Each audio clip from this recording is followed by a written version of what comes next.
கடவுளாக பிறக்க வேண்டும்.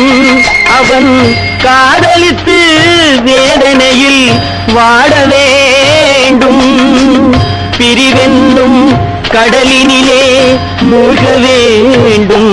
அவன் பெண் என்றால் என்னவென்று உணர வேண்டும்.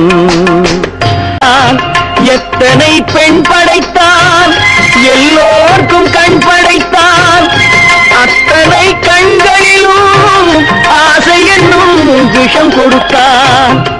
அதை ஊரெங்கும் தூவிவிட்டான், உள்ளத்திலே பூசிவிட்டான். ஊரெங்கும் தூவிவிட்டான், உள்ளத்திலே பூசிவிட்டான். ஊஞ்சலை ஆடவிட்டு உயரத்திலே தங்கிவிட்டான். கடவுள் மனித